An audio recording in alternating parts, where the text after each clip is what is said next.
Alors que le monde entier tournait son regard vers les apparitions de Fatima au Portugal ou de Lourdes en France, quelque chose d'incroyable se produisait au cœur battant des États-Unis.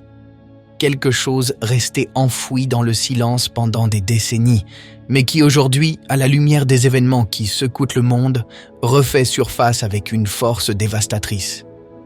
Il existe un message, donné en 1956, qui ne concernait pas seulement le passé, mais décrivait avec une précision chirurgicale le chaos spirituel et social que nous vivons en cet instant même. Ce n'est pas seulement une histoire de foi, mais un avertissement direct sur le destin de l'Amérique et du monde. La première question que nous devrions nous poser est pourquoi cette apparition a été presque oubliée par les grandes chroniques? Pourquoi le message qu'elle porte est-il si dérangeant que beaucoup ont préféré l'ignorer?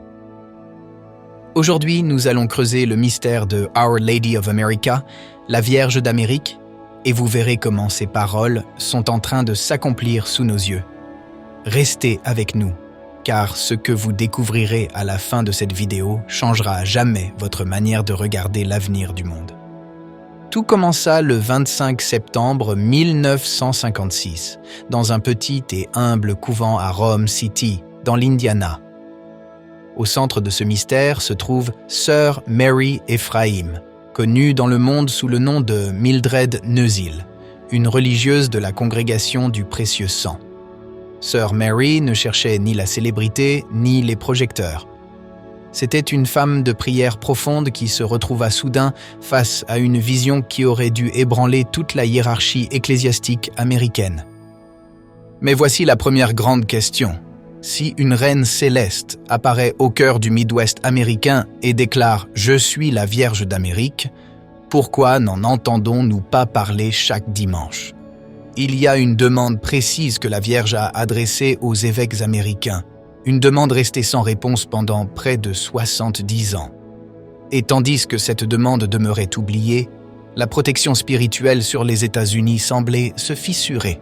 Sœur Mary décrivit la Vierge comme une figure d'une beauté indescriptible, enveloppée d'une lumière blanche d'une pureté absolue. Mais il ne s'agissait pas d'une apparition générique. La Vierge se présenta avec un titre précis, Notre-Dame d'Amérique, la femme de l'Immaculée Conception. Son premier message fut un coup porté au cœur de l'orgueil américain. Mes enfants d'Amérique, votre destinée ne se trouve pas dans le pouvoir économique ou militaire, mais dans la pureté de votre esprit. La Vierge indiqua que les États-Unis avaient été choisis pour être une lumière pour les autres nations, mais avertit que cette lumière s'éteindrait si le peuple perdait le chemin de la famille et de la foi. Écoutez attentivement ces paroles de 1956. La Vierge parla d'une obscurité qui se glisserait dans les foyers à travers les nouveaux moyens de communication. Rappelez-vous qu'en 1956, la télévision n'en était qu'à ses débuts. Et pourtant, elle voyait déjà comment le mal entrerait dans le sanctuaire de la famille à travers un écran. N'a-t-elle pas décrit exactement la bataille que nous menons aujourd'hui contre la corruption de nos enfants sur Internet et dans les médias? Mais il y a un point encore plus troublant dans les prophéties confiées à Sœur Mary Ephraim. La Vierge parla d'ennemis qui ne viennent pas de l'extérieur, mais qui agissent de l'intérieur pour détruire les fondements de la foi.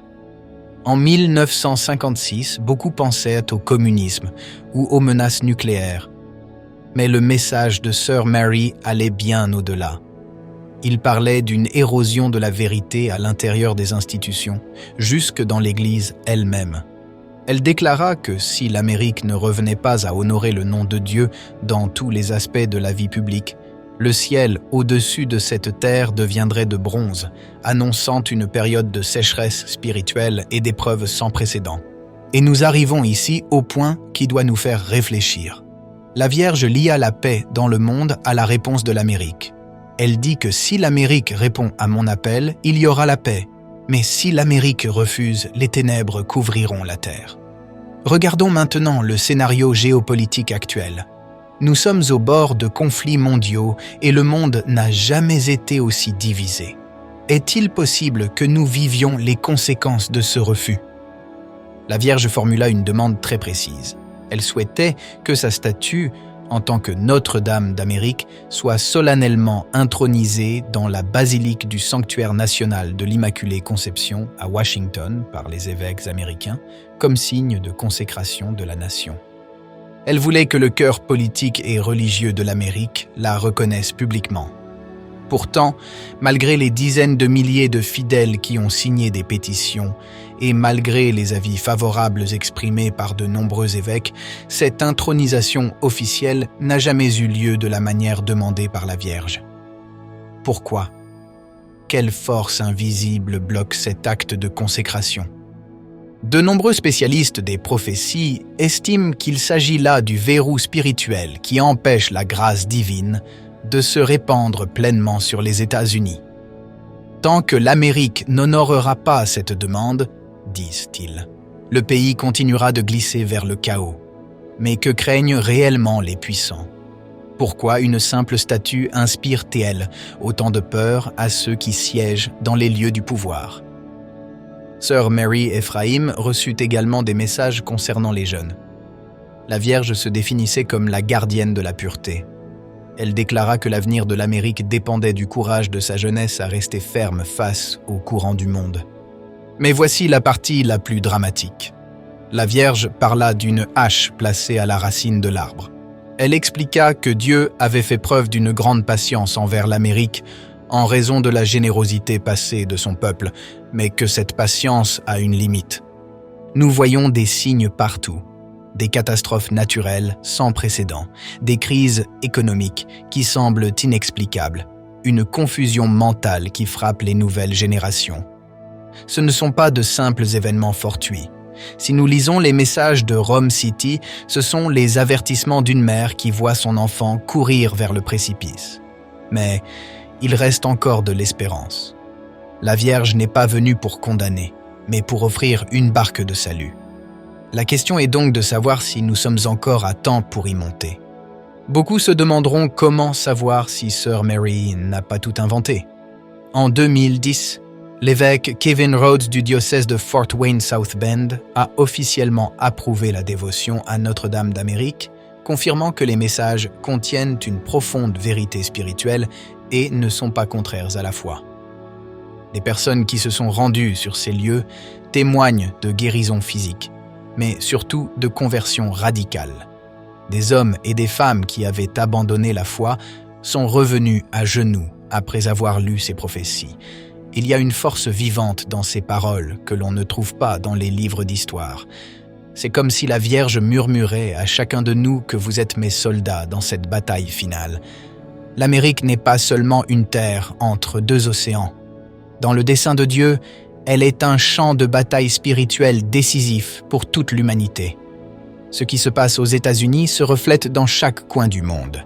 Nous sommes donc arrivés à un tournant de notre histoire. Les prophéties de 1956 ne sont plus des prophéties, elles sont devenues notre réalité quotidienne. Nous voyons la division, nous voyons l'obscurité, mais nous voyons aussi une lumière qui refuse de s'éteindre. Le message de la Vierge d'Amérique est un appel à la responsabilité. Nous ne pouvons plus être des chrétiens du dimanche. Nous devons être des chrétiens qui prient, qui jeûnent et qui portent la lumière de la vérité dans leur foyer et dans leur ville. Je vous demande donc de ne pas garder ces informations pour vous. Partagez cette vidéo, faites connaître cette histoire oubliée. La seule manière de changer le cours des événements est de réveiller les consciences, car l'avenir est entre nos mains. Créons une chaîne de prière incessante sous cette vidéo. Si vous croyez que Dieu peut encore guérir les consciences et que vous voulez répondre à l'appel de la Vierge, écrivez dans les commentaires cette phrase et répétez-la avec foi. Vierge d'Amérique, Reine de la pureté, protège-nous et guide nos pas vers ton Fils. Accueillons l'invitation de la Vierge et devenons nous aussi une petite lumière d'espérance en ces temps de confusion. Abonnez-vous à la chaîne pour rester unis dans ce chemin de foi et pour redécouvrir ensemble les vérités que le monde semble avoir oubliées. Que la paix du Christ soit avec nous tous.